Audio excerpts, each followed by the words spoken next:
BJP अपने कई विधायकों को झटका देने की तैयारी कर रही है।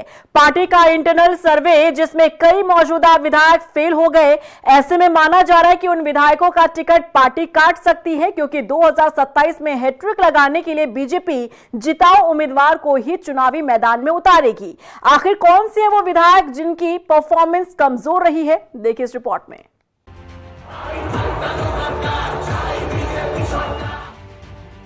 उत्तराखंड में 2027 विधानसभा चुनाव में बीजेपी कोई रिस्क लेना नहीं चाहती। पार्टी का मकसद साफ है, गंगोत्री से गंगा सागर तक कमल खिलाना। यही कारण है कि बीजेपी उत्तराखंड में अपने विधायकों की परफॉर्मेंस को बार बार चेक कर रही है। पार्टी लगातार इंटरनल सर्वे करवा रही है। अंदर खाने हो रहे इस सर्वे ने करीब 1 दर्जन से ज्यादा माननीयों की नींद उड़ा दी है।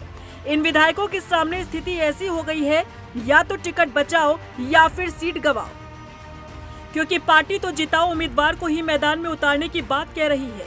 ऐसे में मोदी मैजिक के सहारे सियासी नैया में बैठने वाले विधायकों की उम्मीदवारी संकट में आ गई है। दरअसल बीजेपी उत्तराखंड में 70 की 70 विधानसभा सीटों पर माइक्रो लेवल पर काम कर रही है।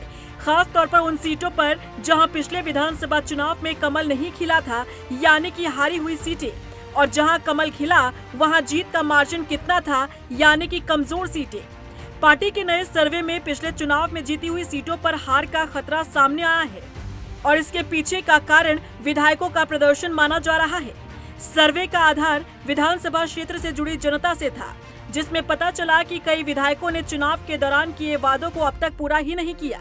विधानसभा क्षेत्र में उनकी ग्राउंड एक्टिविटी काफी कमजोर है। जनता से जुड़ाव और समस्याओं के समाधान में माननीयों को कोई दिलचस्पी ही नहीं है। इनमें गदरपुर विधानसभा क्षेत्र से अरविंद पांडे, ऋषिकेश से प्रेमचंद अग्रवाल, मसूरी से गणेश जोशी, सल्ट से महेश जीना, कालाडूंगी से बंशीधर भगत, यमकेश्वर से रेणु बिष्ट, चौबट्टा खाल से सतपाल महाराज, रानीखेत से प्रमोद नैनवाल, यमुनोत्री से संजय डोभाल सहित करीब 1 दर्जन से ज्यादा विधायक है। यही कारण है कि बीजेपी अब एक्शन मोड में आ गई है। संगठन ने साफ कर दिया है कि पार्टी के लिए जिताऊ उम्मीदवार ही पहली प्राथमिकता है। देखिए, कोई टिकट नहीं कट रहे हैं, पहली बात, क्योंकि इट इज़ अर्ली टू से, क्योंकि अभी सर्वे लास्ट तक चलेंगे।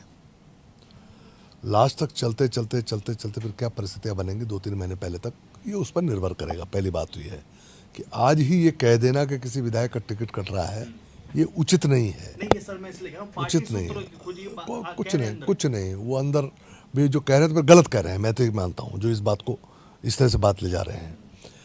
हमारे पास जो सर्वे आ रहे हैं, जो फीडबैक आ रहा है, उसके हिसाब से हम अपनी तैयारियों को चुस्त दुरुस्त कर रहे हैं।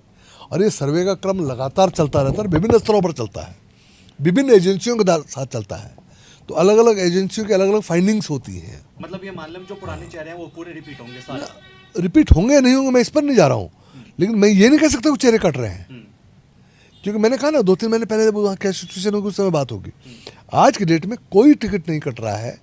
हमारे सिटिंग विधायक हैं, ये मान के चलना चाहिए कि वो लोग आगे चुनाव लड़ेंगे, और अगर कोई कमी पेशी है तो अभी इतना समय है कि वो चीजों को ठीक कर सकते हैं। उत्तराखंड में बीजेपी 2 बार का कार्यकाल पूरा करने के बाद तीसरी बार हैट्रिक लगाने की तैयारी में है। लिहाजा 10 सालों की सत्ता विरोधी लहर को रोकने के लिए पार्टी कोई जोखिम नहीं लेना चाहती। ऐसे में इन विधायकों को जल्द अपनी परफॉर्मेंस में सुधार करना होगा। यदि नहीं किया तो पार्टी हाईकमान माननीयों का टिकट काटने से परहेज नहीं करेगी, क्योंकि बीजेपी नए चेहरों पर दांव लगाना बखूबी जानती है। रफ्तार मीडिया के लिए देहरादून से अशोक कुमार के साथ ब्यूरो रिपोर्ट।